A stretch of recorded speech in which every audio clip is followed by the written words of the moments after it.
সাম্প্রতিক সময়ে সামাজিক যোগাযোগ মাধ্যমে একটি খবর ঘুরে বেড়াচ্ছে। ভারত এবং বাংলাদেশের নাগরিকরা মাত্র ১,০০,০০০ দেড়হাম বা ২৩ লাখ ভারতীয় রুপি বা বাংলাদেশি প্রায় ৩৩ লাখ টাকায় আজীবন গোল্ডেন ভিসা পেতে পারেন সংযুক্ত আরব আমিরাতে। অনেকেই এই খবরে উচ্ছ্বাসিত, কিন্তু আজকের ভিডিওতে আমরা জানাবো এই খবরটি একটি গুজব এবং সম্পূর্ণ ভিত্তিহীন।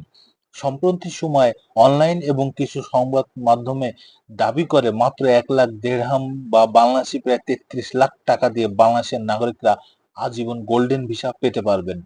এই খবরে অনেকে ভাবতে শুরু করেন হয়তো বিনিয়োগ ছাড়াই স্থায়ীভাবে আরব আমিরাতে থাকা যাবে। অনেকেই এই নিয়ে বিভিন্ন মাধ্যমে যোগাযোগ শুরু করে দেন। দুবাইয়ের একটাই কথা এবং তাদের বক্তব্য পরিষ্কার, আজীবন গোল্ডেন ভিসা নামে কোনো অফার নেই।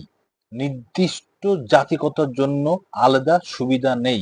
আবেদন করা যাবে শুধুমাত্র সরকারি চ্যানেল ও ওয়েবসাইটের মাধ্যমে। কোনো দালাল, কনসালটেন্সি বা বেসরকারি প্রতিষ্ঠান এই কাজে নিয়োজিত নয়।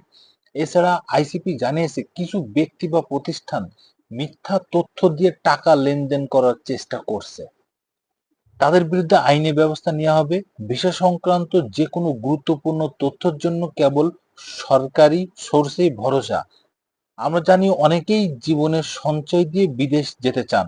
এ ধরনের গুজব আর প্রতারণা আপনার সেই সব স্বপ্নকে ধ্বংস করে দিতে পারে। আগেও আমরা দেখেছি বিভিন্ন দেশে এমন ভুয়া এজেন্ট দিয়ে মানুষ শান্ত হয়ে যাচ্ছে।